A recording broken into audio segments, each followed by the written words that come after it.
is Scott Gehring, and I'm here to talk to you today about striking in trapping range. Before I can show you how to be more effective in trapping range, we have to define what trapping range means. In empty hand fighting, there are 4 ranges of combat. 4 ranges of combat. The 4 ranges of empty hand combat: kicking, punching, trapping, and grappling.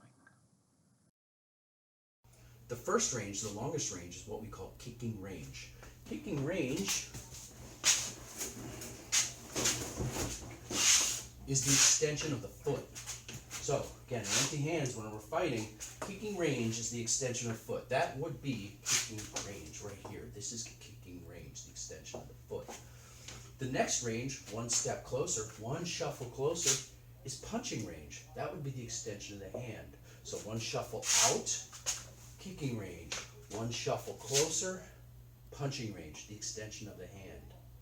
The next range of fighting, one shuffle closer, is trapping range. This is trapping range, and this is the range we're going to focus on today.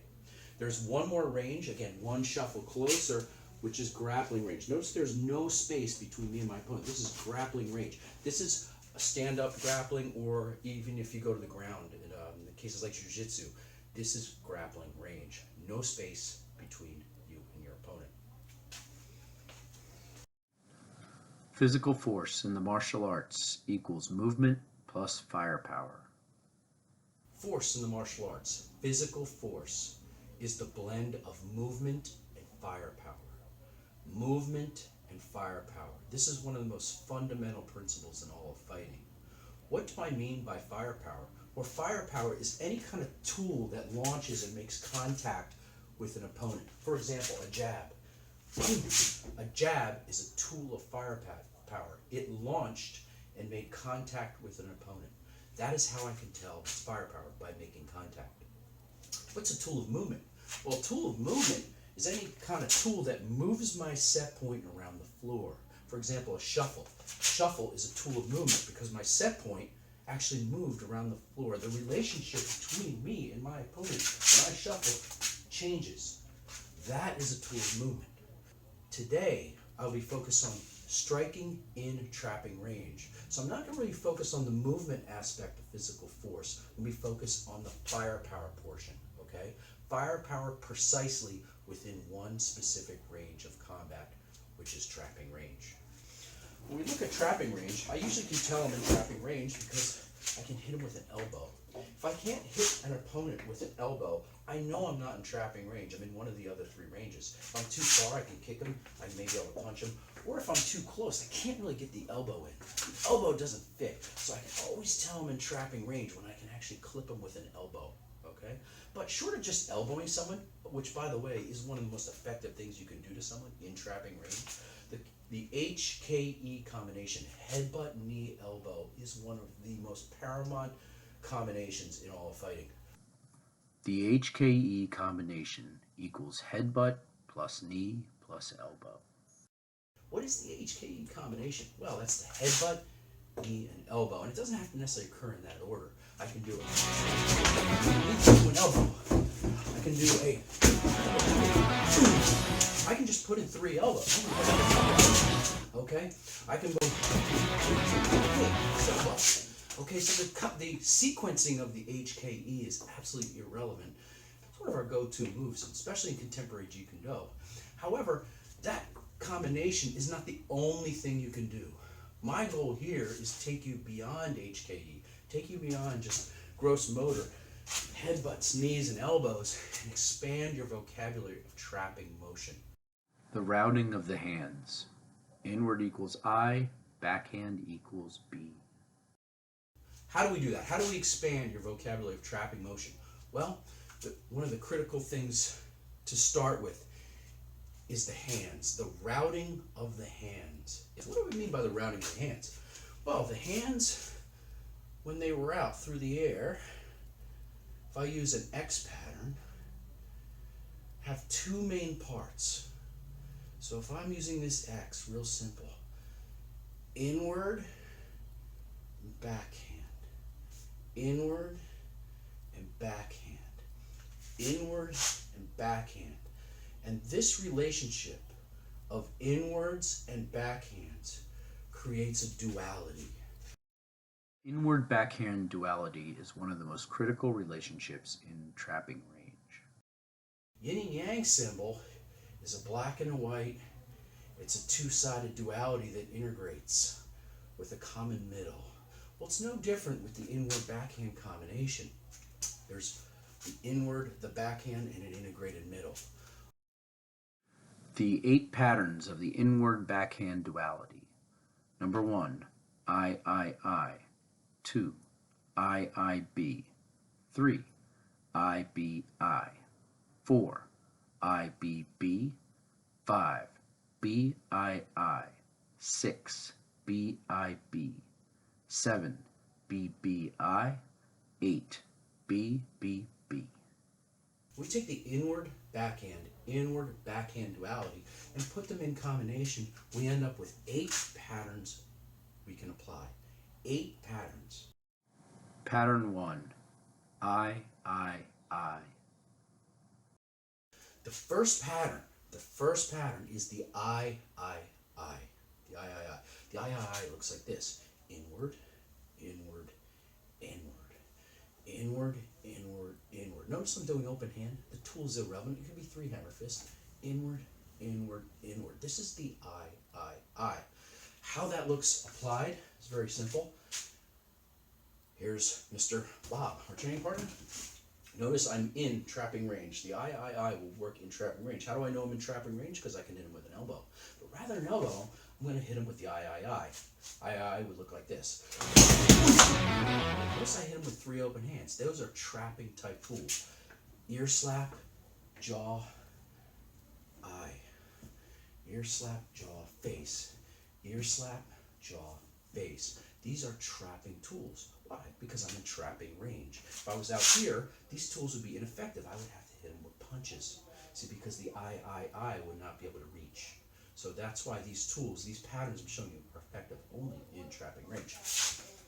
Here's the I one more time. Okay. Could be hammer fist. I'm using open hands. It could be hammer fist. Tool implementation does not matter. Pattern 2, I. Okay, the second pattern that I'm going to review. We've already covered the I, which is just pretty much 3 inwards. Well, when we start taking the inward backhand paradigm, we start mixing and matching. So the next one on our list is the IIB. The IIB. Let's go through the IIB and how that looks. What does the IIB look like? This starts to integrate the backhand. Okay, so IIB, inward, inward, backhand. Inward, inward, backhand. Inward, inward, backhand. Notice that brings out a certain type of body mechanic that's much different than the inward, inward, inward. The inward, inward, inward is more like a swimming action, where the inward, inward, backhand pulls out more of a swimming to an expansion type method, to an expansion. So it brings out a certain different set of qualities. How does the IIB look on Bob? Well, quite simply, we look like that. Notice I varied the tool. I went inward, inward, back fist. The second one, I went inward, inward, knife hand. Now, I'd like to take a moment to talk about height zones of targeting. What are height zones of targeting? There are 3 height zones of targeting: the high, the mid, and the low.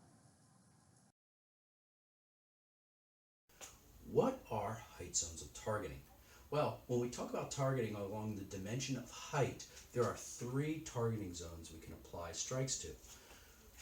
The high zone starts at the shoulder pivot point. Shoulder pivot point and up is the high zone.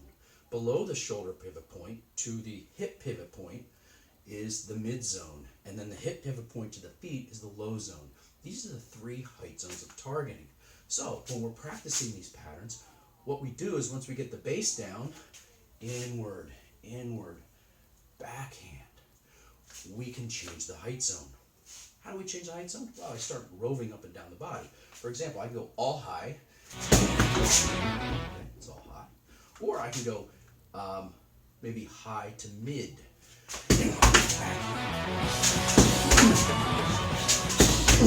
High to mid.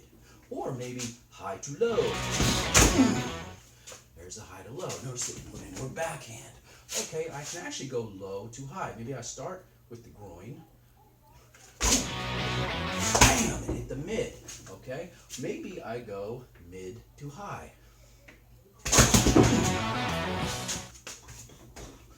Inward, inward, backhand. The combinations are endless. You just keep playing around with this. So what you do is you take the pattern. Once you get the base one, start with the high, maybe start with the mid, and then start roving up and down and mixing and matching.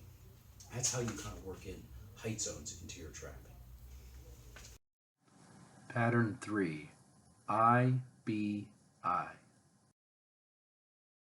Okay, the third pattern, the third striking pattern in trapping is the IBI, IBI. So, inward, backhand, inward. Inward, backhand, inward. Notice this brings out a different set of qualities than the other two. Inward, backhand, inward. Applied to Bob would look something like this. Okay. You can vary the target. You can vary the tool. All right. Knife hands, hammer fist. You can even use pokes. Does not matter. Play with it. Play with it. Inward, backhand, backhand. And we're back in backhand. Pattern 4, I, B, B. The next combination on the list, we're up to four ones. We have the inward, backhand, backhand. Number 4, inward, backhand, backhand. Now this is one of the most interesting ones. This is probably one of the most famous patterns. Inward, backhand, backhand. Why? Because this is the Heaven 6 or Standard 6 pattern from the art of Kali. This is one of the key patterns when it comes to stick fighting and weapons-based arts. Which brings me to an important point. When we talk about tools, I've been focused on empty hands and empty hand tools. But you've got to remember, when we talk about firepower in the martial arts, there are 2 types of firepower. There are 2 types of firepower in the martial arts: empty hand and weapon. As you will recall, physical force equals movement plus firepower. Therefore, the physical force formula can be rewritten. Physical force equals movement plus weapon plus empty hand. Two types of firepower. One, empty hand. The second type is weapons. Okay, so when we talk about tool variation, it's more than just hammer fists and claws and pokes, chops. It's actually weapons as well. Okay, and this is the perfect illustration of this. For example, 2 sticks. Now in Kali, again, we load the sticks up here and we apply the standard 6 pattern, which is inward, backhand, backhand. And then we do it on the other side, inward, backhand, backhand, backhand, backhand, and this kind of flows. This is the IBB pattern. Today, I'm not really focused on weapons, focused on the empty hand version of it in trapping range, but just keep in mind, all these patterns, IBB, even the inward, inward, inward, inward, inward, can all apply to weapons. Does not matter. Weapons, empty hand, one or the other. Maybe I got one weapon. Yeah, one weapon, one empty hand, and we're backhand, backhand, backhand, backhand. It does not matter whether the implement is inanimate or whether the implement is organic. It does not matter. How does IBB apply? Oh, let's take a look at IBB. So IBB.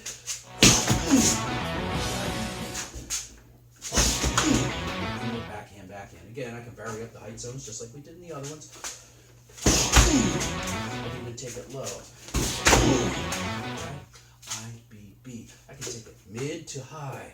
There's the IBB. Notice it brings out a certain set of qualities. Change the height zone. That's the IBB. Pattern 5, BII.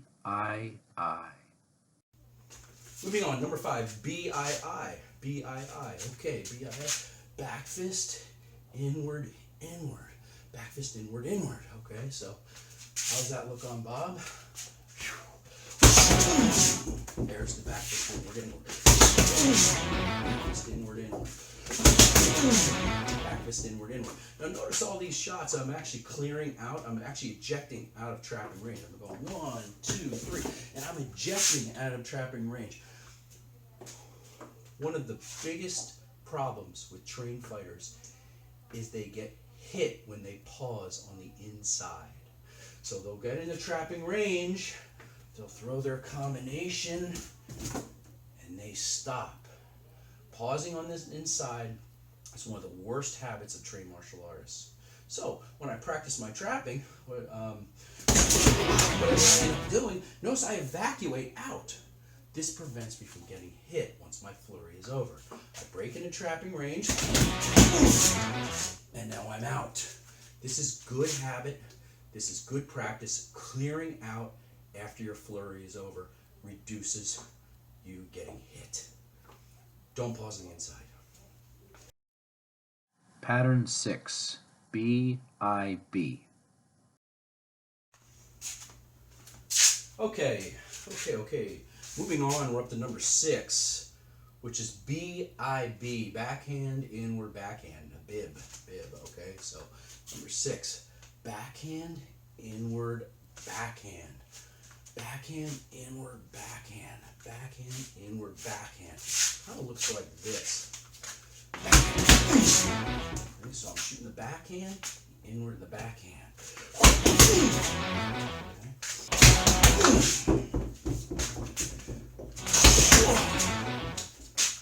Could go to the head. Doesn't have to go to the body. Backhand. Notice I'm clearing. Notice my clearing. Always put my clearing in to prevent pausing on the inside.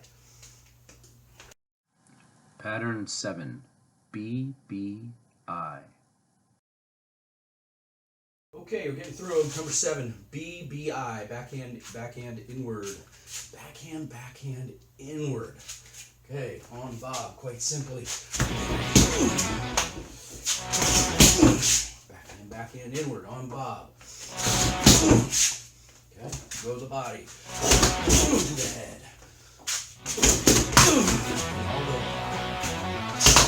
This is all to the body, okay? How about low to high? See the backhand, inward. Low to the balls, to the head. Backhand, back.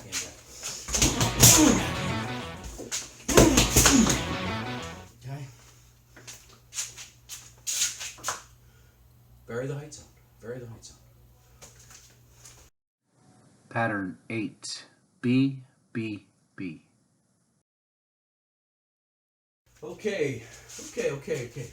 Last but not least, there's 8. B, backhand. We did I, so we completed with the B. We saved the best for the last. The B is in Jeet Kune, one of our go-to moves. It is also known as the Bruce Lee straight blast. B. That's the Bruce Lee straight blast. It's a series of chain punches right down the guy's center line. Fortified with forward pressure. It's absolutely a mind-bending move. Actually wastes people. Alright, looked on Bob. Yes, I did 300 fists. When I straight blast someone, I'm not a huge fan of using the knuckles. One of the most common injuries in street fights are the knuckles. Okay? If you do a straight blast on someone, you're hitting their chin and their cheek and sometimes their forehead, depending, because the guy's not going to stay there. Even if you're punching up on a bigger man, you're hitting these bones. Man, you can mess your fists up really bad. So, what I like to do is just hit the knuckles, is just tilt them. Either way. Boom, boom, boom. And I use this portion of the hand like a hammer fist.